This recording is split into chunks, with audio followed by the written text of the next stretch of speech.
జీవన విలాసం 4వ భాగం. 3వ భాగంలో శశిధర్ అన్న నొప్పించి మాంబళం వెళ్ళిపోవాలనుకుంటాడు. కానీ ఆంజనేయ ప్రసాద్ 3 రోజులు ఉండమని బతిమాలుకుంటాడు. కథ కొనసాగుతుంది. చేయడానికి పనేమీ లేదు. చదవటానికి న్యూస్ పేపర్ తప్ప అక్కడ వేరే ఏమీ పుస్తకాలు లేవు. ఆ న్యూస్ పేపర్ మటుకు ఎంతసేపన చదువుతుంది. మాట్లాడటానికి మరో ప్రాణి కనిపించదు. ఆంజనేయ ప్రసాద్ ఎదుట పడాలంటే భయం. ఎక్కడ పలకరిస్తాడో, ఏం అడుగుతాడో, ఏం అడిగితే తను ఏం చెబితే బతుకు బయటపడిపోతుందోనని ముందే తను హడలిపోతూ ఉంటుంది. ఆ కంగారులో నిజంగానే ఒకటికి ఒకటొస్తాయి కూడా.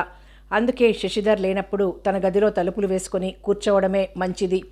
ఎలాగో ఈ 2 రోజులు ఓపిక పడితే తర్వాత ఇలా బితుకుమంటూ గడపవలసిన పని లేదు. కిటికీలోంచి బయటకు చూస్తూ ఇలాగే ఆలోచిస్తూ వింధ్య ఓ చిన్న కునుకు తీసి లేచేసరికి రాములు బయట తలుపు తడుతున్నాడు. అమ్మా, భోజనానికి రండి అంటూ. వింధ్య మెల్లగా యువతలకు వచ్చేసరికి ఆంజనేయ ప్రసాద్, శశిధర్ ఒకరికెదురుగా ఒకరు కూర్చుని వింధ్య కోసమే ఎదురు చూస్తున్నారు. అది గమనించిన వింధ్య సిగ్గుపడిపోయింది. తనిలా ఎలా నిద్రపోయిందా అని. ఏమ్మా, ఒంట్లో బాగాలేదా అడిగాడు వాడినట్లున్న వింధ్య ముఖాన్ని చూసి ఆంజనేయ ప్రసాద్. అతడు అలా అడగటం ఒక వీలిచ్చింది వింధ్యకి. తలనొప్పిగా ఉందండి, ఆకలి కూడా పెద్దగా లేదు అంది వడ్డించిన అన్నం సగం తీసి వేరే పళ్ళెంలో పెడుతూ. అయ్యో, అదేమిటమ్మా, టెంపరేచర్ ఉందేమో చూసుకోకపోయావా? ఇందాక రాములకి చెప్పిన థర్మామీటర్ పంపేవాడిని అంటూ కంగారు పడ్డాడు. శశిధర్కి కంగారుగానే ఉంది. అది వింధ్య మీద అభిమానంతో కాదు. వింధ్య అనారోగ్యం పేరుతో అన్నగారు మరో 2 రోజులు అక్కడే ఉండండని ఎక్కడ ఊదరగొడతాడో అని. గబగబా ఆ కాస్త అన్నం ఊరగాయ చారుతో తిని లేచింది. శశిధర్ కూడా గబగబా భోజనం చేసి వింధ్య అంటూ తన గదిలోకి పిలిచాడు. మౌనంగానే వచ్చింది. ఇదిగో, నీకు ఒంట్లో బాగుండకపోతే నాతో చెప్పాలి గాని అన్నయ్య దగ్గర చెప్పేది అని అడిగాడు కోపంగా. ఆ మాటకి సూటిగా అతని కళ్ళల్లోకి చూసింది వింధ్య. ఆయన గారిప్పుడు థర్మామీటర్ పంపిస్తాడు. జ్వరం ఉన్నా లేదని చెప్పు. జ్వరం ఉందంటే మరో వారం దాకా కదలనీయడు. శశిధర్ కోపంలోని ఆంతర్యం అర్థమైన వింధ్య అలాగేనన్నట్లు తల ఊపింది. ఆంజనేయ ప్రసాద్ నిజంగానే థర్మామీటర్ పంపాడు జ్వరం చూడమని. అది చేతిలోనే పట్టుకుని రాముల్ని పిలిచిచ్చేసింది జ్వరం లేదంటూ. అప్పటికి శశిధర్ మనసు కాస్త శాంతించింది. రాములు, అక్కడ మా ఇల్లు బాగు చేయించావా అని అడిగాడు. చిత్తం బాబు, ఈరోజే వెళ్ళి గదులన్నీ కడుగుతాం. నిన్నంతా బూజు దులిపి అన్నీ సర్దొచ్చాం అన్నాడు రాములు. త్వరగా కానియండి అంటూ కారులో వెళ్ళిపోయాడు ఆఫీస్కి. ఇవన్నీ వింటూనే ఉన్నాడు ఆంజనేయ ప్రసాద్. అతని మనసుకి చాలా కష్టంగా తోచింది. ఇక ఇంట్లో సామాన్లు అన్నీ పంచి ఇవ్వక తప్పదని గ్రహించాడు. ఎంత గారాబంగా పెంచినా చివరికి తమ్ముడు తనతో కలిసి ఉండటానికి ఎంతమాత్రం ఇష్టపడటం లేదని, తన దారిన తాను వెళ్ళడానికే నిర్ణయించాడని, ఇక ఆ నిర్ణయానికి తిరుగుండదని గ్రహించిన ఆంజనేయ ప్రసాద్ తిన్నగా వంటగదిలోకి వచ్చి, రాములు, ఇంట్లో ఉన్న వంట సామాగ్రంతా రేపు అక్కడ సర్దిరా అన్నాడు. అంతానా అని అడిగాడు ఆశ్చర్యంగా రాములు. అవును, నేను ఎటు ఒంటరిగాడినే, నాకింత సామానెందుకు? ఓ 4 గిన్నెలు, ఓ కిరోసిన్ స్టవ్ చాలు. గ్యాస్ పొయ్యితో సహా అన్నీ అక్కడే ఉంచిరా అన్నాడు విరక్తిగా. పాపం పెద్దబాబు గారు తమ్ముడు మరదలు ఇక్కడ ఉండాలని, వాళ్ళ పిల్లల్ని చూసుకుంటూ గడపాలని ఎన్నో ఆశలు పెట్టుకున్నందుకు ఏ తోడు నీడాలేని అన్నగారిని ఒంటరిగా వదిలి తన దారి తను వెళ్ళిపోతున్నాడు చిన్నబాబు అనుకుంటూ చాలా చింతించారు రాములు, నాగయ్య. ఏమిటో ఈ కాలం వాళ్ళకి ఇంట్లో పెద్దవాళ్ళు ఉండటం బొత్తిగా గిట్టదు అనుకున్నారు ఆఖరికి. పెద్దబాబు గారి ఆజ్ఞకి ఇంకా తిరుగుండదు కనుక ఏవో కొద్ది సామాన్లు ఆంజనేయ ప్రసాద్ కుంచి మిగిలినవన్నీ గోనె సంచులలో పడేసి కట్టి మాంబళంలో ఉన్న శశి బిల్డింగ్లోకి మార్చేశారు. ఇవన్నీ ఓ కంట వింధ్య గమనిస్తూనే ఉంది. ఆమెకి ఆంజనేయ ప్రసాద్ని చూస్తుంటే చాలా జాలి కలుగుతోంది. శశిధర్ పట్టుదలని కాదరలేకపోతోంది. ఏమిటో భగవంతుడి లీలలు. వెర్రిగా మమత పెంచుకున్న వ్యక్తికి ఎప్పుడూ మిగిలేది విషాదమే కాబోలు. అందుకే గంగాధర్రావు మీద అనురాగం పెంచుకున్న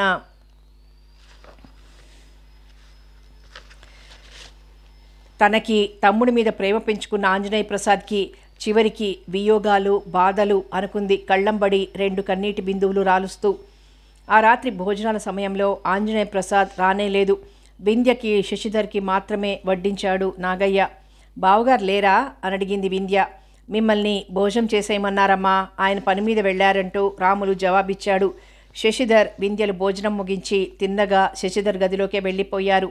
బావగారు లేరు కనుక తన ఉద్యోగం మాట శశిధర్ని హెచ్చరించవచ్చును అనుకుంది వింధ్య. ఉదయం కాస్త కోపంగా మాట్లాడినట్టున్నాను, ఏమనుకోకు అన్నాడు శశిధర్ మంచం మీద కూర్చుంటూ. కోపం ఏమీ లేదు, భర్తన్నాక భార్య మీద కేకలు వేయకుండా ఉంటారా అంది చిన్నగా నవ్వుతూ. నిజమేలే, ఇంకా నాకు భర్తగా చేయవలసిన విధులను గురించి నువ్వు క్షుణ్ణంగా నేర్పడం లేదు అన్నాడు నవ్వుతూ. ముందు సాయంత్రం వస్తూ అలా చేతులు ఊపుకుంటూ రాకూడదు, చక్కగా గుమగుమలాడే పువ్వుల పొట్లం అందించాలి అంది మందహాసం చేస్తూ. ఓకే, ఇలాంటి చిన్న చిన్నవన్నీ నాకు చెప్పాలి, చెప్పి చేయించుకోవాలి. అప్పుడు అన్నయ్యకి కూడా అనుమానం లేకుండా ఉంటుంది మన మీద. ఏ యాక్టింగ్కైనా సహజత్వం ఉండాలి కదూ అన్నాడు నవ్వుతూ. అప్పుడే సరిగ్గా ఆంజనేయ ప్రసాద్ గేట్ తీసుకుని లోపలికొచ్చాడు. ఇంతకీ మీరు నా ఉద్యోగం మాట ఏం చేశారు? వింధ్య అడిగిన మాట లోపల శశిధర్కే కాదు ఆంజనేయ ప్రసాద్కి కూడా స్పష్టంగా వినిపించి టక్కునాగిపోయాడు. ఉద్యోగమా? ఏముద్యోగం అని అడిగాడు శశిధర్. ఇది మరీ బాగుంది, నన్ను ఇక్కడికి తీసుకురావడంలో నేను పెట్టిన షరతుల్లో అది ఒకటి కదా. అవునవును, గుర్తొచ్చింది. కానీ ఇంకా నేను ఆ విషయం ఆలోచించలేదు. ఆలోచించలేకపోవడానికి కారణం కూడా నాకు జ్ఞాపక శక్తి లోపించడమే. అదే అనుకున్నాలేండి. అయినా ఇప్పుడు గుర్తు చేస్తున్నానుగా, రేపు చూస్తానులే. మరి బెజవాడలో ఉన్న నా సామాన్ల మాట? అవి తెద్దాం. ముందు నరకంలోంచి బయటపడని తమ్ముడన్న చివరి మాట ఆంజనేయ ప్రసాద్ గుండెల్లో ఎక్కడ గుచ్చుకోవాలో అక్కడే గుచ్చుకుంది. ఇంకక్కడ నిలబడలేక చకచక పైకి వెళ్ళిపోయి కుర్చీలో కూలబడిపోయాడు. నరకం, తన ఇల్లు నరకంలా ఉందా తన తమ్ముడికి? తనంత యమధర్మరాజులా కనిపిస్తున్నాడా అతని కళ్ళకి? అంత అపరాధం తనేం చేశాడు అనుకున్నాడు గిలగిల్లాడుతూ. తన బాధ అలా ఉంటే వింధ్య అంటున్న మాటలు అసలు అర్థం కాలేదు. ఉద్యోగం అంటుందేమిటి? తను ఉద్యోగం చేస్తుందా? అంతకంటే ఆశ్చర్యకరమైన విషయం షరతులు అంటుంది. అంటే తమ్ముడి ప్రవర్తన చూచాయగా తెలుసుకుని ముందే ఉద్యోగం ఇప్పిస్తేనే వస్తానందా, లేక పెళ్లికే షరతులు పెట్టిందా? మెల్లగా కుర్చీలోంచి లేచి డ్రెస్ మార్చుకుని భోజనానికి వచ్చాడు. ఇంకా తమ్ముడి మరదల మాటలు వినిపిస్తూనే ఉన్నాయి కిందికి వచ్చేసరికి. ఎన్నాళ్ళు చేస్తావు వింధ్య ఉద్యోగం? అప్పుడే 5 నెలలు. 4 నెలల్లో ప్రసవించావంటే ఈ 4 నెలల్లో ఉద్యోగానికి నిన్నెక్కడ పెట్టను? నా దగ్గర పని చేయించుకోవాలన్నా నాకు సిగ్గు. పెళ్ళై వారం అంటున్నాడు, 5 నెలల గర్భవతి అంటున్నాడు. ఏమిటి మిస్టరీ? గర్భవతి అయ్యాక పెళ్ళాడా తమ్ముడు విధిలేక? ఏమిటో అంతా అయోమయంగానే ఉంది. వింధ్య శశిధర్ అడిగిన ప్రశ్నకి వెంటనే జవాబు చెప్పలేకపోయింది. వాళ్ల సంభాషణ ఇంకా తనక్కడే నిలబడి వింటూ ఉండటం బాగుండదని నిస్త్రాణగా భోజనానికొచ్చాడు. నాగయ్య వడ్డించినవి మళ్ళీ మారు అడగకుండానే తిని లేచి తన గదిలోకి వెళ్ళిపోయాడు. అప్పటికి శశిధర్ కానీ వింధ్య కానీ మాట్లాడుకుంటున్నట్లు ఎక్కడా వినిపించడం లేదు. ఆంజనేయ ప్రసాద్ తిన్నగా తన గదిలోకి వెళ్ళిపోయాడు. అతని బుర్ర నిండా రకరకాల ఆలోచనలు. వాటికి ఎక్కడా తలా తోకా లేదు. మరదలు 5 నెలల గర్భవతి కనుక అది బయటపడకుండా ఉండాలనే తమ్ముడు వేరింటి కాపురం అంటున్నాడు అనుకున్నాడు. అన్నయ్య, మా కథ ఇది అంటే తనేమన్నా చావగొట్టి చెవులు మూస్తాడా? మరి మరో 4 నెలల్లో తల్లి కాబోయే ఆమె ఏ కారణం చేత ఉద్యోగం కావాలంటోంది? అయినా ఈ ఇంటి కోడలికి ఉద్యోగం ఎందుకు? అందున విశ్రాంతిగా ఉండవలసిన సమయంలో. ఏమిటో వింధ్య కూడా తను అనుకున్నంత అమాయకురాలు కాదేమో అనుకున్నాడు చివరికి.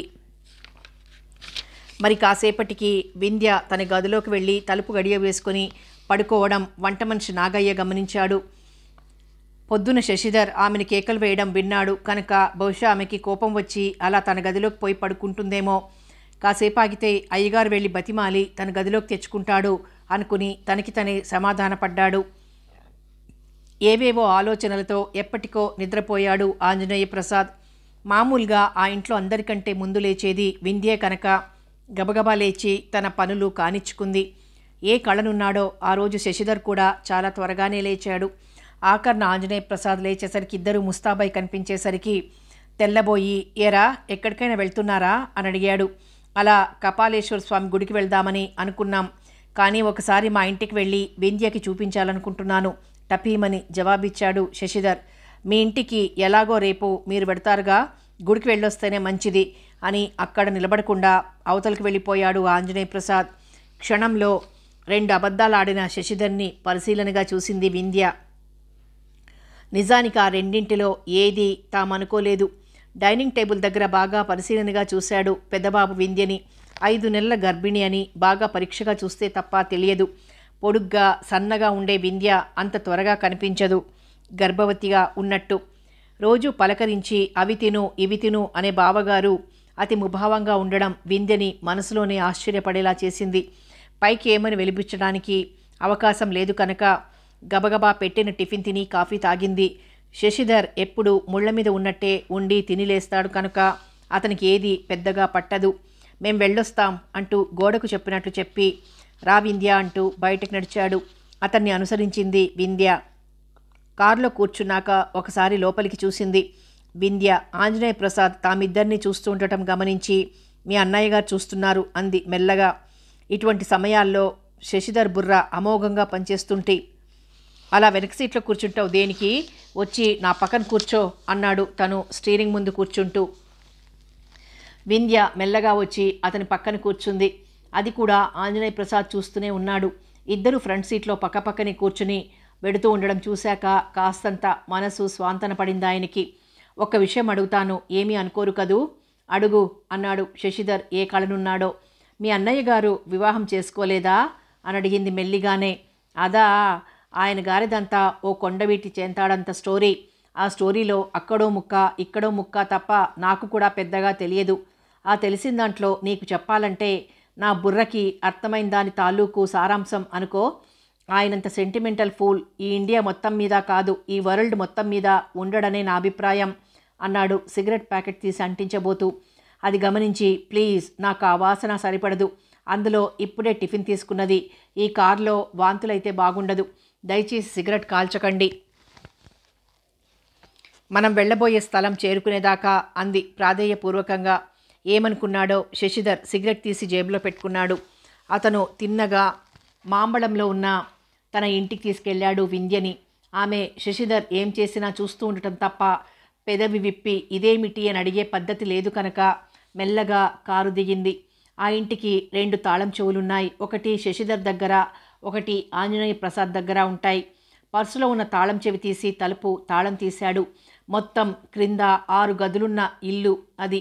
పైన 4 గదులు, పైనే బాత్రూమ్, లెట్రిన్స్. ట్యాంక్లోంచి పైకి 24 గంటలు నీళ్లొచ్చే ఏర్పాటు చేశారు. బాల్కనీలో రకరకాల గులాబీలు, పువ్వుల కుండీలు. క్రింద 6 గదుల్లోనూ ఒకటి వంటకు, ఒకటి భోజనాలకి, ఒకటి స్టోర్ రూమ్. పోతే మిగిలిన 3 గదుల్లో ఒకటి పడక గది, ఒకటి డ్రాయింగ్ రూమ్. ఒక గదిలో డ్రెస్సింగ్ టేబుల్, బీరువాలు 2 సన్ గ్లాస్ కుర్చీలు, 2 స్టూళ్ళు, ఒక బట్టల స్టాండు ఉండటం వల్ల అది డ్రెస్సింగ్ రూమ్ కిందే వాడుక పడిపోయింది. డబుల్ కాట్ సన్ గ్లాస్ మంచం, ఫోమ్ బెడ్.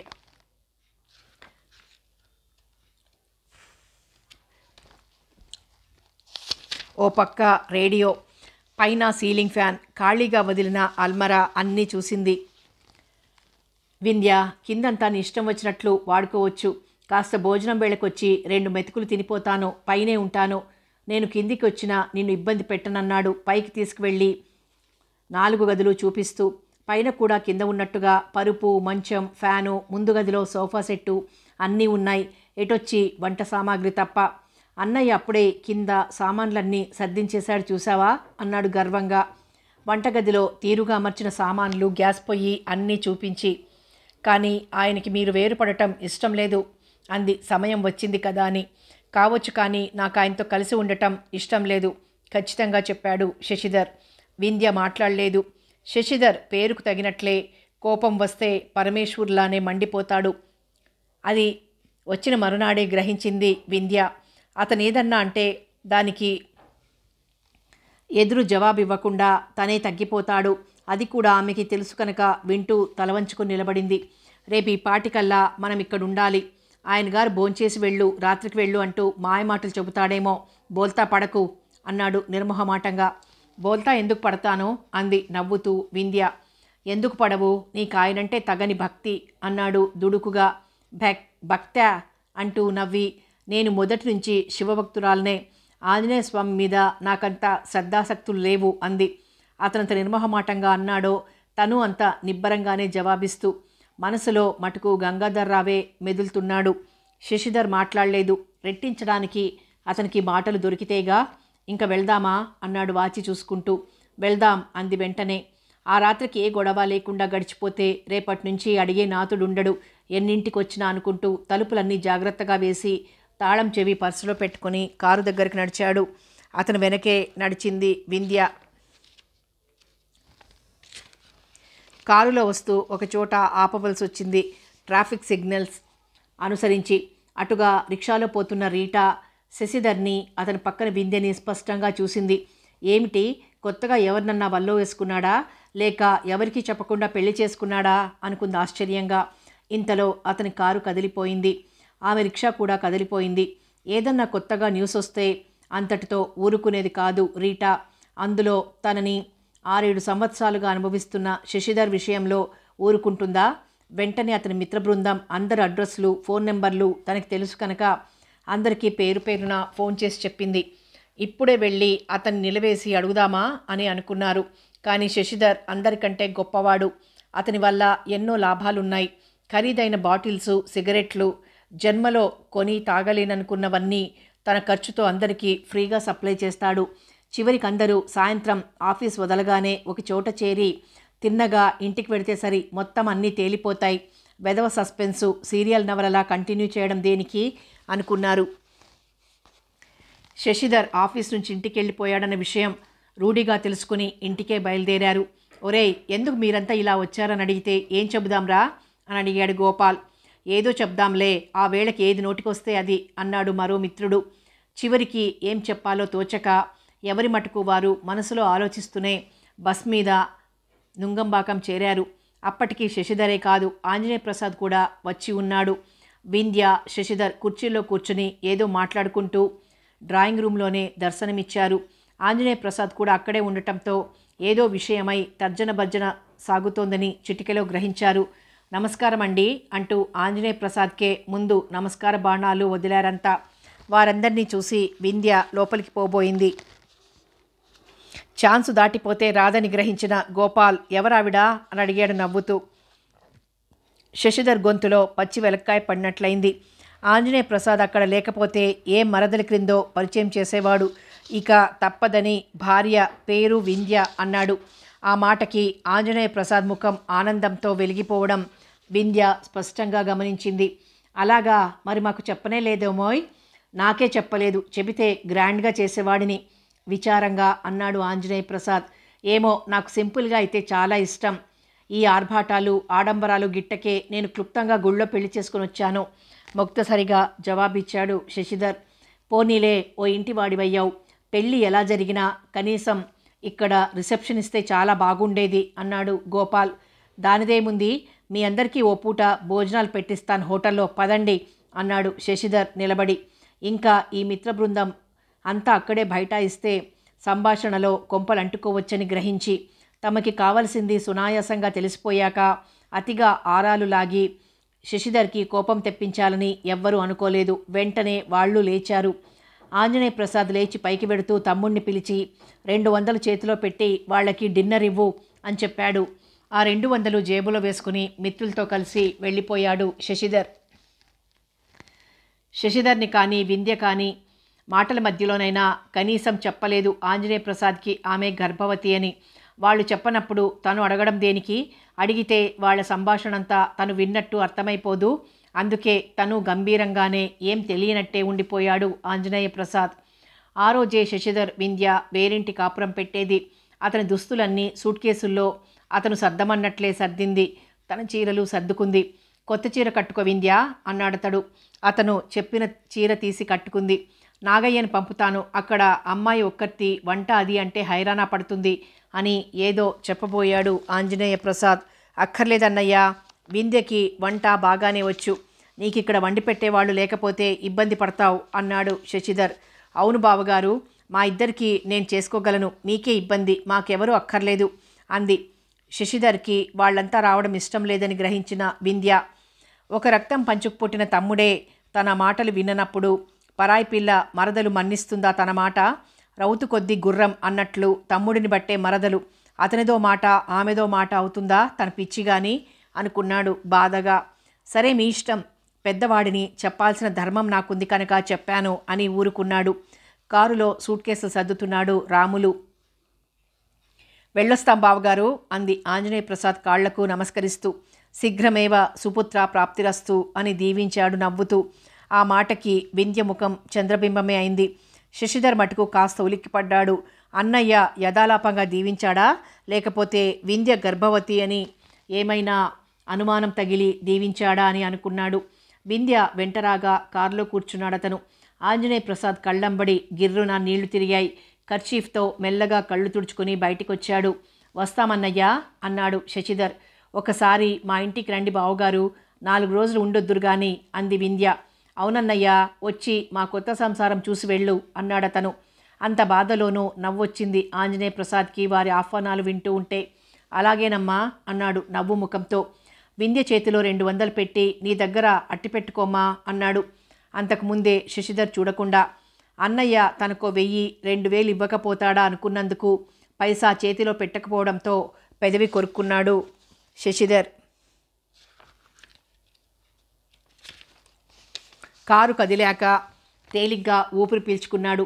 హమ్మయ్య, ఒక పెద్ద పులి నోట్లోంచి బయటపడ్డాం అన్నాడు తేలిగ్గా ఊపిరి పీలుస్తూ. వింధ్య దానికి బదులేమివ్వలేదు. వింధ్య, మనం కొత్తగా కాపురం పెడుతున్నాం కదా, నెలంతా గడ్డి తింటామనుకుంటాడా అన్నయ్య? కనీసం ఒక 1000 రూపాయలైనా చేతిలో పెట్టలేదు అన్నాడు కాస్త కోపంగానే. దానికి వింధ్య మాట్లాడలేదు. వింధ్య నుంచి ఏ జవాబు రాకపోయేసరికి నీకేమైనా డబ్బిచ్చాడేమిటి అని అడిగాడు అనుమానంగా. శశిధర్ ఆడినంత సులభంగా అబద్ధం ఆడలేని వింధ్య, నాకు 200 ఇచ్చారు, ఏమైనా అవసరం వస్తే వాడుకోమని అని చెప్పేసింది. ఆ 200 తన చేతిలో పెట్టక వింధ్యకిచ్చినందుకు మండిందతడికి. అందుకే అంటారు, ముందు వచ్చిన చెవుల కన్నా వెనకొచ్చిన కొమ్ములు వాడి అని అన్నాడు వెక్కిరింతగా. ఆ మాట ఎందుకన్నాడో గ్రహించలేని మూర్ఖురాలు కాదు వింధ్య. వెంటనే హ్యాండ్ బ్యాగ్లో ఉంచిన 200 రూపాయలు అప్పటికప్పుడే అతనికి ఇచ్చేసింది. తీసుకోండి, నాకు పెద్ద ఖర్చులేముంటాయి అంటూ అవి తీసుకుని జేబులో పెట్టుకున్నాడు శశిధర్. కారు మాంబళంలోని శశి బిల్డింగ్స్ ముందాగింది. తాళం తీసి లోపలికి అడుగు పెట్టాడు. వెనకే సూట్ కేసులు తీసుకుని వింధ్య వచ్చింది. నీవి అక్కడ పెట్టుకో వింధ్య, నావి నేను పైకి వెళ్ళి సర్దుకుంటానులే అన్నాడు. వింధ్య అలాగేనన్నట్లు తల ఊపి తన సూట్ కేసు తెచ్చి అతను చూపించిన చోటే పెట్టుకుంది. గడ్డి తింటామా అని అడిగిన శశిధర్ ప్రశ్నకు సమాధానంగా వంట ఇంటి తలుపు తీయగానే కనిపించింది. ఓ పక్క డ్రమ్ము నిండా బియ్యం, పప్పు, ఉప్పు, సంబారాలు, కూరల బుట్ట నిండా కూరలు, ఓ పక్క ఊరగాయల సీసాలు, అన్నీ లోటు లేకుండా ఉన్నాయి. పాలు పెరుగు కారులోనే పెట్టి పంపాడు. అవన్నీ లోపల సర్దుకుంది వింధ్య. కాఫీ కలుపు వింధ్య అన్నాడు పైకి వెళ్ళి బట్టలు సర్దుకుంటూ. వింధ్య చీర మార్చుకుని సాదా చీర కట్టుకుని గ్యాస్ స్టవ్ వెలిగించింది. గబగబా కాఫీ కలిపి పైకి తీసుకువెళ్ళింది. ఆ సరికే తన బట్టలన్నీ బీరువాలో సర్దుకుని తాళం వేసి యువతలకొస్తున్నాడు శశిధర్. కాఫీ తెచ్చి అక్కడ పెట్టిన వింధ్యని చూసి, నేను 1 గంటకు వస్తాను, ఈలోగా నీకేం అవసరం లేదుగా అన్నాడు. ఏమీ అవసరం లేదు, మీ అన్నయ్య గారు సమస్తం తెచ్చిపెట్టారు, దేనికి లోటు లేకుండా అని జవాబిచ్చి ఖాళీ అయిన కాఫీ కప్పు తీసుకుని కిందికి దిగొచ్చింది. శశిధర్ కాసేపు డ్రెస్సింగ్ టేబుల్ దగ్గర కూర్చొని మేకప్ అయి కిందికి దిగి వచ్చేసరికి వింధ్య కూరలు తీస్తూ కనిపించింది. నేను వెళ్తున్నాను, ఈ పూట ఏం కూర వండమంటారు అని అడిగింది. ఏదో ఒకటి వండు వింధ్య, ఏది వండినా పర్వాలేదు, నన్ను కూర దగ్గర నుంచి అడగక్కర్లేదు. వింధ్య అలాగేనన్నట్లు తల పంకించి ఊరుకుంది. చేసినన్నాళ్లే చేస్తాను, ఏదైనా జాబ్ చూసి పెట్టండి అంది.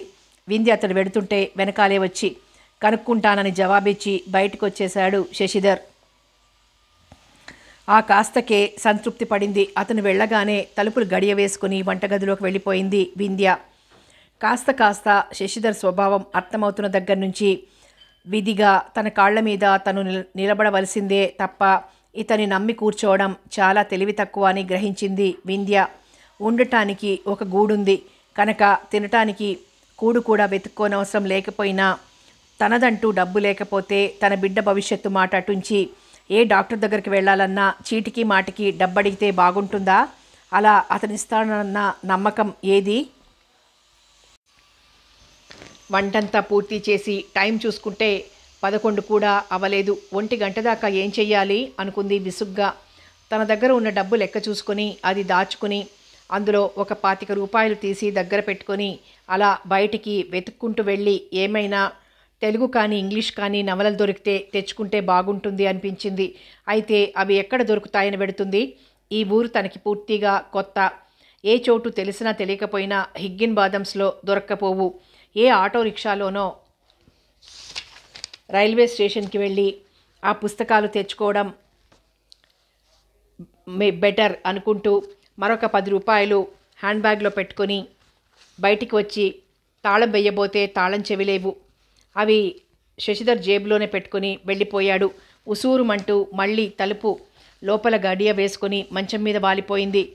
ఖాళీగా ఉండాలంటే తనకి తగని చిరాకు. చేతి నిండా తనకి పని లేందే తోచదు. ఇక్కడ అదే ఎదురైంది అనుకుంది విసుగ్గా. కాసేపు పెరట్లో ఉన్న మొక్కలన్నీ పరిశీలించి మల్లె అంట్లకి సరిగ్గా పందిరి సర్ది ఓ పక్కగా ఎండిపోతున్న జాజి చెట్లకి సరిగ్గా కుదుళ్ళు చేసి తీగలు సరిగ్గా పాకించి అలాగే అవి ఇవి సర్దుతుండగా కాస్త టైం గడిచిపోయింది. ఆ పనులన్నీ చూసి లోపలికొచ్చి అలా పడుకునేసరికి శశిధర్ రానే వచ్చాడు. ఏం వింధ్య, ఎలా ఉంది కొత్త ఇంట్లో అని అడిగాడు నవ్వుతూ. ఇల్లు బాగానే ఉంది, కానీ నాకే చాలా బోర్గా ఉంది. ఏమైనా పుస్తకాలుంటే చదువుకుంటూ గడపొచ్చు. పుస్తకాలు ఇక్కడ ఉండవే, నాకు చదివే అలవాటు లేదు కనుక కొనను. కావచ్చు, ఆఫీసులకి హడావుడిగా వెళ్ళి హడావుడిగా వచ్చే మగవారిలో 100కి 60 మంది చదవకపోయినా కేవలం ఇంట్లో భార్య కోసమో చెల్లి కోసమో తల్లి కోసమో కూతురు కోసమో ఇంట్లో వారి కోసమే కొని పట్టుకుపోతారు అంది. వచ్చిన అవకాశం జారబిడ్చుకోవడం దేనికని. అయితే ఏమైనా నన్ను కొని పట్టుకురమ్మంటావా అని అడిగాడు. మూడ్ బాగున్నట్టుంది అతనిది అని గ్రహించిన వింధ్య, పట్టుకురండి, రేపు మీరు మరో అమ్మాయిని చేసుకున్నాక ఆమె అయినా అడగక మానదు, అంచేత ఇప్పటి నుంచి అలవాటు చేసుకుంటే మంచిది. మీలాంటి లక్షాధికారికి పుస్తకాల వెల పెద్ద లెక్కలోది కాదు. ఆ కానుకకే దాని మీద అభిరుచి ఉన్న ఆమెకి ఎంత ఆనందంగా ఉంటుందో మీరు ఊహించలేరు. చూసిన నాడే తెలుస్తుంది. వింధ్య మృదువుగా చెప్పిన ఆ మాటలు శశిధర్కి బాగా పట్టాయి. సాయంత్రం వస్తూ తెస్తాన్లే అంటూ అభయం ప్రసాదించాడు. ఆ సాయంత్రం అతను వార మాసపత్రికలు 2-3 నవలలు పువ్వుల పొట్లం తీసుకొచ్చాడు. అతని రాక కోసమేనన్నట్లు వీధి వరండాలో కుర్చీలో కూర్చునుంది వింధ్య. కారు దిగి అతను గుమ్మంలోనే వింధ్యని చూసి ఒక్క క్షణం ఆ రూపానికి ముగ్ధుడయ్యాడు. వదులుగా అల్లుకున్న జడ, సన్నని జరి అంచున్న తెల్లని జాకెట్టు శ్వేత గులాబీలా మెరిసిపోతోంది. ఇవిగో వింధ్య, నువ్వు అడిగినవి అంటూ అన్నీ ఆమె చేతికి అందించాడు. అవి అందుకున్న ఆమె కళ్ళల్లో ప్రతిఫలిస్తున్న కోటి తారల కాంతిని, పెదవులపై వెల్లివిరుస్తున్న మందహాస చంద్రికలను, అన్నింటినీ మించి కాంతివంతంగా మెరుస్తున్న ఆమె ముఖబింబాన్ని చూస్తూ తన్మయుడయ్యాడు. మధ్యాహ్నం వింధ్య అన్న మాటలు ఇప్పుడు ఆమె పట్ల నిజమయ్యాయి.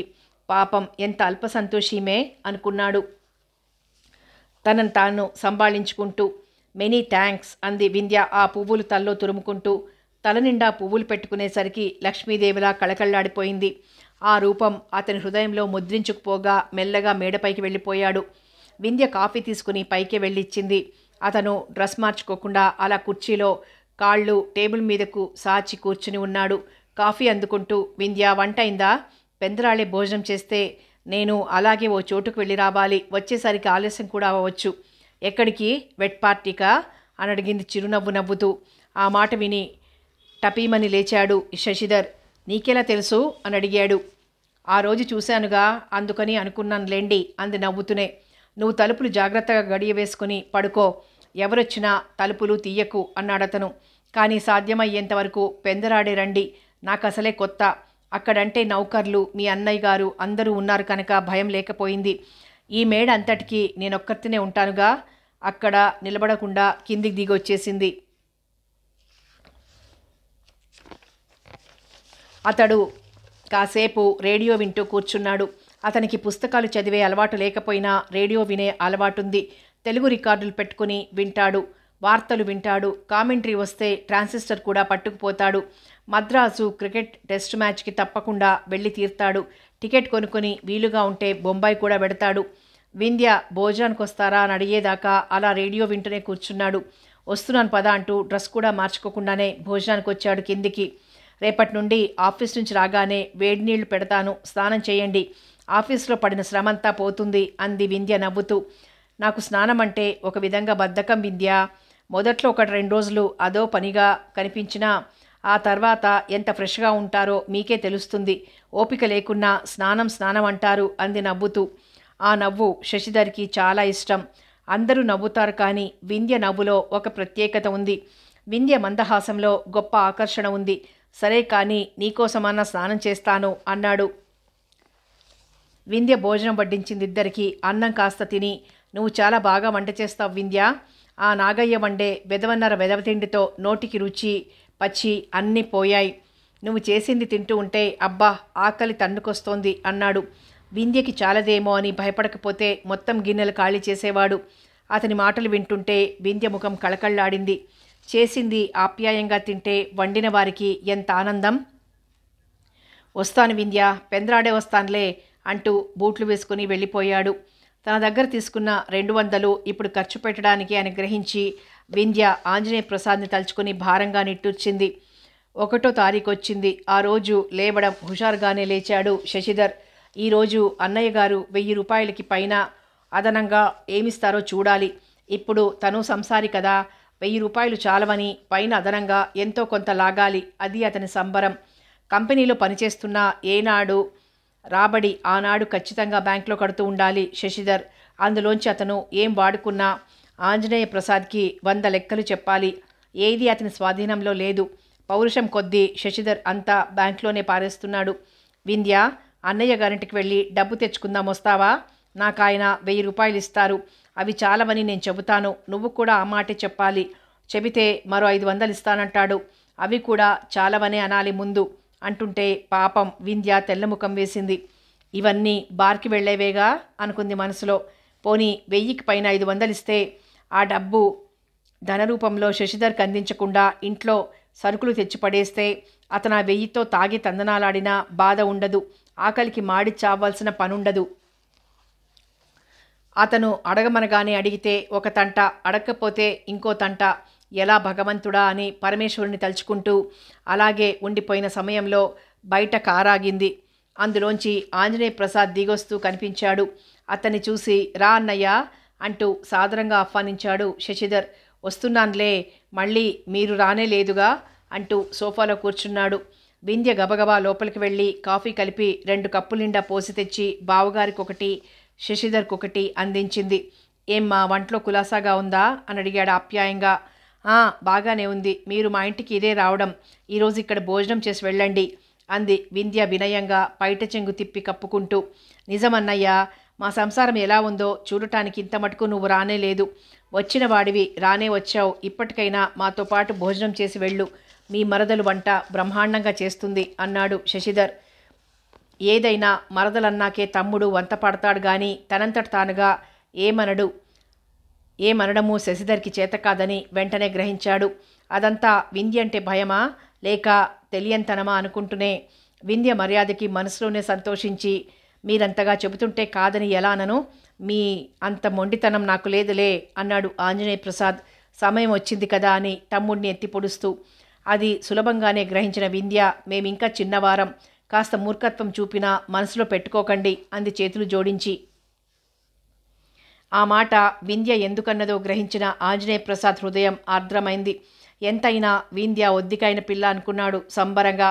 ఎటొచ్చి ఇవన్నీ రుచించింది శశిధర్కి మాత్రమే. ఆ జేబులోంచి డబ్బేదో ముందు యువతల పడేస్తే ఆ తర్వాత బావగారు మరదలు ఎంతసేపు డైలాగులు వల్లిస్తే ఎవడికి కావాలి అని అతడి రంది. వింధ్య గబగబా వంటగదిలోకి వెళ్ళిపోయి వంట ప్రయత్నంలో పడిపోయింది. 6వ నెల వచ్చిన వింధ్య గర్భవతిలా స్పష్టంగా కనిపిస్తుంటే వద్దనుకుంటూనే అడిగాడు ఆంజనేయ ప్రసాద్. ఏరా శశి, మీ ఇంట్లో జూనియర్ శశిధర్ వచ్చే సూచనలున్నాయా అంటూ ఏం తెలియనట్టే అడిగాడు. త్వరలోనే అంటూ మందహాసం చేశాడు శశిధర్. ఆంజనేయ ప్రసాద్ అంతకే సంతోషించాడు. ముందు అంతవరకు తమ్ముడి నోటి నుండి వచ్చింది కనుక మిగిలింది మెల్లగా రాబట్టవచ్చనుకున్నాడు ఆయన. జేబులోంచి 1000 రూపాయలు తీసి శశిధర్ చేతిలో ఉంచాడు ఆంజనేయ ప్రసాద్. 1000 రూపాయలు ఏం సరిపోతాయన్నయ్యా? పెళ్లి కాకముందు 1000, పెళ్ళయ్యాక 1000 వింధ్యను పోషించొద్దా అని అడిగాడు ధాటిగా. ఆంజనేయ ప్రసాద్ తాపీగా చూశాడు తమ్ముడి వంక. జల్సాలు తగ్గించుకుంటే 1000 రూపాయలు ఇంటి అద్దె లేకుండా భార్యాభర్తలకు సరిపోవా అని అడిగాడు. నేనేం జల్సాలు చేస్తున్నానో రోషంగా అడిగాడు శశిధర్. ఆ మాట మీ ఆవిడ నోటి వెంట అనిపించు. ఇంకో 1000 నీ ఎదురుగా ఇప్పుడే ఇస్తాను. ఆ మాటతో పట్టుదలొచ్చింది శశిధర్కి. వింధ్యా అంటూ కేక వేశాడు. కర్ణాకర్ణిగా ఈ మాటలు వినిపిస్తూనే ఉన్నాయి వింధ్యకి. ఇంకా తప్పదన్నట్లు వంటగదిలోంచి వచ్చింది. ఎటు చెబితే ఎటు అంటుకుంటుందోనని గుబగుబలాడుతోంది మనసులో. వింధ్య, నేను ఈ మధ్య వెట్ పార్టీలకు వెళ్తున్నానా అని అడిగాడు. వింధ్య అశ్వత్థామ అతః కుంజరహ అన్న పద్ధతిలో తల ఊపి ఊరుకుంది. ఈసారి ఆంజనేయ ప్రసాద్కి కోపం వచ్చింది బాగా. చూడమ్మా వింధ్య, నువ్వు చదువుకున్న పిల్లవి, భర్త మీద ప్రేమ ఉండాలి నిజమే. అందుకని అతనేం చేసినా సమర్థిస్తావా? ఏదైనా నేను నీ మేలు కోరేవాడినే. వాడి విచ్చలవిడితనం నాకు తెలుసు. పెళ్ళయ్యి అవగానే ఒక్కసారే మారిపోయాడంటే నేను నమ్మను. నువ్వు గర్భవతివి, అబద్ధం ఆడకూడదు. నిజం చెబితే నీ ఇంటికి చాలా మంచిది అన్నాడు గంభీరంగా. వింధ్య బావగారి మాటల్లో సత్యం వెంటనే గ్రహించింది. ఆయన దగ్గర డబ్బుంటే వెళ్తారు, లేకపోతే లేదు అంది ముక్తసరిగా. అంటే ఇప్పుడు తీసుకున్న డబ్బు అలా వెళ్ళడానికే సరిపోతుందన్న మాటేగా? అంతా వెళ్ళడనే నా నమ్మకం. సగమన్నా ఇంట్లో వాడకపోతే తిండెలా వస్తుంది? ఏం లేదే ఏం జరుగుతుంది? కనుక ఇంట్లో ఖర్చులు పోను, మిగిలింది ఆయన ఇష్టం వచ్చినట్లు వాడుకుంటారనుకుంటాను. పాత ఫ్రెండ్సు ఆయన మారదామనుకున్నా మారనియ్యరు కదా అంది. ఆ మాటల వెనుక ఉన్న గూఢార్థాన్ని ఆంజనేయ ప్రసాద్ త్రుటిలో గ్రహించాడు. ఈ 1000 తమ్ముడి విలాసాలకపోతే ఇల్లు గడపటం దుర్భరం అన్న మాట అతనికి మాత్రమే అర్థమయ్యేటట్లు నిర్భయంగా చెప్పిన వింధ్య తెలివికి మనసులోనే అభినందించాడు.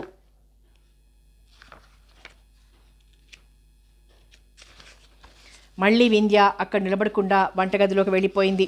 ఆయన దగ్గర డబ్బుంటే వెళ్తారు అని మాత్రం వింధ్య ఎందుకు చెప్పాలి అనుకున్నాడు శశిధర్ చిరాగ్గా.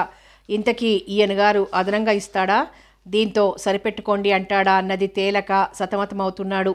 ఆ ఆలోచనలతోనే మేడ మీదికి వెళ్ళిపోయాడు. వింధ్య వంటగదిలో ఉండటం గమనించి అటు దారి తీశాడు ఆంజనేయ ప్రసాద్. వాడి చేతిలో డబ్బు పడ్డాక వాడు ఇంటికి వాడకపోతే నువ్వు ఇబ్బంది పడతావు. ఈ 500 నీ దగ్గర అట్టి పెట్టుకో. వాడు అన్నీ తెచ్చిపెడితే సరి, లేకపోతే నువ్వు వాడుకోవచ్చు. నా దగ్గర డబ్బు రూపంలో ఇవ్వవద్దు బావగారు. ఇచ్చిన తర్వాత ఇంటి ఖర్చులకు నేను వాడితే డబ్బు ఎక్కడదని అడుగుతారు. అప్పుడు మీరిచ్చారని చెబితే ఆయన మనిద్దరం ఏదో లాలూచి పడి తనకి డబ్బు అందనీయడం లేదని అనుమానపడతారు. లేనిపోని కలహాలొస్తాయి. నాకు డబ్బు ఇవ్వవద్దు, మీరే క్రితం సారిలా సంభారాలు తెచ్చి పడేయించండి అంది. ఆ మాట నిజమే అనుకుంటూ ఇవ్వబోయిన డబ్బు తిరిగి జేబులో పెట్టుకుని వచ్చి కూర్చున్నాడు ఆంజనేయ ప్రసాద్. డ్రెస్ చేసుకుని వచ్చాడు శశిధర్. అమ్మాయిని లేడీ డాక్టర్ దగ్గరికి తీసుకెళ్ళి పరీక్ష చేయించి మందులు రాయించుకొచ్చావా అని అడిగాడు తమ్ముడిని. ఏది ఈ నెలలో చూపించాలనుకున్నాను, నువ్వేమో లెక్క పెట్టినట్టిచ్చావు అన్నాడు గునుస్తూ శశిధర్. అమ్మాయి వింధ్య అంటూ పిలిచాడు ఆంజనేయ ప్రసాద్. వచ్చింది వింధ్య. ఇదిగో మీ ఆయన నిన్ను డాక్టర్ దగ్గరికి తీసుకువెళ్ళి మందులు ఇప్పిస్తాడట. ఈ 200 తీసుకో, మందులు వాడు. ఏ నర్సింగ్ హోమ్కి వెళ్ళారో నాకు ఫోన్ చెయ్యి, అవసరమైతే అక్కడికి డబ్బు తెచ్చి పెడతాను అంటూ ఆమె చేతిలో పెట్టాడు. వింధ్య ఆ మాటల్లోని అంతరార్థం గ్రహించి తనలో తనే నవ్వుకుంది. ఆ డబ్బు మళ్ళీ శశిధర్కే ఇచ్చి, విన్నారుగా మీ అన్నయ్య గారి మాట అంది. అభిమానం తన్నుకొచ్చింది. నీ దగ్గరే ఉండని, నీకిచ్చింది నాకెందుకు అన్నాడు వింధ్యకే డబ్బు అందించి. మారు మాట్లాడకుండా ఆ డబ్బు బీరువాలో పెట్టొచ్చింది వింధ్య. ఆ పూట అన్నదమ్ములిద్దరికీ వడ్డించింది. భోజనం చేస్తూ, నిజంగానే మరదలు చాలా బాగా వంట చేస్తుందే అన్నాడు ఆంజనేయ ప్రసాద్ మెచ్చుకుంటూ. ఆ మాటకి వింధ్య శశిధర్ ఇద్దరూ సంతోషించారు.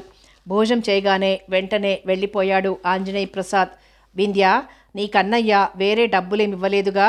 ఇస్తే చెప్పనా? మీకిచ్చేయనా? నాకు దేనికి? అంటే ఇంట్లో సరుకులవి తెప్పించాలని అంటూ నసిగాడు. అవి మగవారు మీరు చూసుకోవాలి, నేనేం చేయగలను? సంపాదించి పెడదామన్నా మీరు నాకెక్కడా ఉద్యోగం వేయించలేదు కదా. వేయిస్తాలే, తొందరపడితే ఎలాగా అని ఆగి, నువ్వు నాకు డబ్బుంటే జల్సా చేస్తానని అన్నయ్యతో చెప్పకుండా ఉంటే మరో 500 పడేసేవాడు. పీనాసి జేబులో ఉంచుకునే ఇవ్వలేదు. ఒక్క మాట అంటాను, కోపం తెచ్చుకోకుండా వినండి. ప్రతి వ్యక్తి నిజమే చెప్పాలి, మృదువుగా సంభాషించాలి. ఏ పరిస్థితిలోనూ అబద్ధం చెప్పకూడదు. అలా అయినా కటువుగా ఉన్న నిజం కూడా చెప్పకూడదట. ఇది నా మాట కాదు, ధర్మశాస్త్రాలు అనబడేవన్నీ నిర్వచించినవి. వినడానికి కాస్త ఇబ్బందిగానే ఉన్నా నిజం చెప్తే ఎంతో గొప్పతనం ఉంది, నిండుతనం ఉంది. నిరంతర కాలభ్రమణంలో విశ్వవ్యాప్తంగా వర్తించే పరమసత్యం అది. మీ మేలు కోరేవారిని మభ్యపుచ్చినందువల్ల మీరనుకున్నది సాధించడానికి మరింత జాప్యం కలగవచ్చు అంది వింధ్య. నువ్వు నాకు ధర్మోపదేశాలు చేస్తున్నావా? కఠినంగా అడిగాడు. మీరలా అంటే నేను చెప్పలేను, కానీ నేను కూడా మీ మేలు కోరేదానిని. ఈ ఒక్క మాటైనా మీరు నమ్మితే నేను సంతోషిస్తాను అంది కళ్ళంబడి గిర్రున నీళ్లు తిరగగా. అది చూసిన శశిధర్ షాక్ తిన్నట్టయి, ప్లీజ్ ఏమనుకోకు, తొందరపడి నేనే అన్నట్టున్నాను అన్నాడు బతిమాలుతున్నట్లు. వింధ్య కళ్ళు తుడుచుకొని, నేనెలాగో ఈ రోజుండి రేపు వెళ్ళిపోయేదాన్ని. ఈనాడు అబద్ధపు పెళ్లి మీరు చేసుకున్న మరో నాటికైనా నిజంగా వివాహం చేసుకోక తప్పదు. మీరు మీ ప్రవర్తన కొంతైనా మార్చుకోకపోతే మీ ఇంట్లో నిత్యం కలతలే కాపురం చేస్తాయి. ఒక్కసారిగా ఏ అలవాటు మానలేరు. క్రమక్రమంగా ఆమె వచ్చే నాటికైనా జాగ్రత్త నేర్చుకోండి అంటూ అవతలికి వెళ్ళిపోయింది వింధ్య. శశిధర్ మాట్లాడలేకపోయాడు. జేబులో బరువుగా ఉన్న 1000 రూపాయలు ఊరిస్తున్నాయి. బాటిల్స్ కోసం, భామల కోసం మెల్లగా బయటికి వెళ్ళిపోతూ, ఈరోజు అన్నయ్య వచ్చాడని, ఉదయం ఆఫీస్కి వెళ్ళలేదు, ఏకంగా భోంచేసి వెళ్దామని, ఈ వాదనలతోనే 1 గంట అవుతోంది. ఇక సాయంత్రం రాను, ఏకంగా రాత్రి 10:30కో 11 గంటలకో వస్తాను. నువ్వు భోజనం చేసి పడుకో అన్నాడు. వింధ్య అతని కళ్ళల్లోకి ఒకసారి చూసి అలాగేనన్నట్లు తల ఊపి ఊరుకుంది. అతను వెడుతుంటే వెనకే వచ్చింది తలుపులు వేసుకోవడానికి. కారు ఎక్కుతూ అతను వింధ్య కేసు ఒకసారి చూశాడు. తలుపులు వేసుకోబోతూ వింధ్య కూడా అతని వంకే చూసింది. దీనంగా కనిపించిన ఆమె ముఖం చూసేసరికి అతని మనసు కలుక్కుమంది. చటుక్కున తలుపు వేసుకుని కారు స్టార్ట్ చేశాడు. వింధ్య తలుపులు గడియ వేసుకుని లోపలికి వెళ్ళిపోయింది. ఆమె ఆలోచనలు కళ్ళెం వదిలిన గుర్రంలా పరుగులు తీస్తున్నాయి. మర్చిపోదామన్నా మరవలేని గంగాధర్రావు రూపం, ద్వంద్వ ప్రకృతి గల శశిధర్ వైఖరి, అభిమానాలతో నలిగే ఆంజనేయ ప్రసాద్ ధోరణి అన్ని పరుగు పందాలు వేస్తుంటే ఆ సంఘర్షణల మధ్యే పొద్దుపోయింది. శశిధర్ రానన్నాక మరి వంట కూడా చేయబుద్ధి కాక కాఫీ మటుకు కలుపుకొని తాగింది. స్నానం చేసి సింపుల్గా ముస్తాబై భగవద్గీత పట్టుకొని మంచం మీద వాలింది.